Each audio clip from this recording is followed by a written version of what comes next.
The first time I noticed my wife's boss leaning a little too close to her at the office party, I told myself it was nothing. He laughed too loudly at her jokes, rested a hand on her arm casually, and seemed determined to monopolize her attention while everyone else mingled. At first, I brushed it off, but as the night wore on, it became clear he wasn't just being friendly. He was blatantly flirting.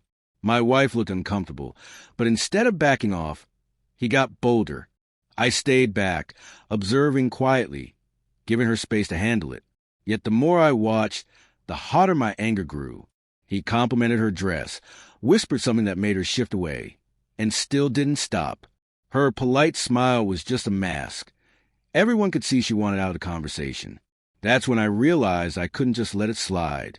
Later, I approached her, draping my arm over her shoulder to make my presence unmistakable. He looked at me, smirked, and said, "You've got a charming wife." His arrogance was palpable, like he thought he could say anything with no consequences. I just smiled, concealing the storm brewing inside. On the drive home, my wife admitted how uncomfortable he had made her feel. She'd been trying to stay professional, but his behavior had crossed a line. That was all I needed to hear. I promised her I'd handle it, my way. The next morning, I set my plan in motion. I knew this man valued his image above all else, his authority, respect, and reputation in the workplace. If I wanted real revenge, I had to strike at the one thing he treasured most.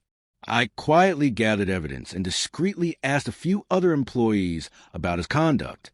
Not surprisingly, I discovered he had a history of crossing boundaries with female staff. My wife wasn't the only one. Others had endured his advances quietly, fearful for their jobs. That fueled my determination. This wasn't just personal anymore.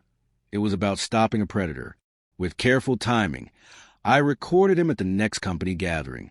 He was at it again, leaning too close, saying things no boss should say to an employee, ignoring obvious signs of discomfort. The proof was undeniable. I had everything I needed. Instead of confronting him directly, I went to the board of directors. I presented the evidence and shared statements from those willing to speak up. It didn't take long for them to see the damage he could do if they stayed silent. His arrogance had finally caught up with him. The fallout was swift. Within weeks, my wife's boss was asked to resign for misconduct. He left in disgrace, his once powerful reputation shattered. People whispered about what happened, but no one outside the boardroom knew who had really orchestrated it. My wife was relieved. She thanked me, though I told her it wasn't about revenge alone. It was about protecting her dignity and making sure no one else suffered the way she had. For me, the satisfaction came from taking him down without ever raising my voice or stooping to his level. Our marriage grew stronger through the ordeal. She saw that I wasn't just her husband.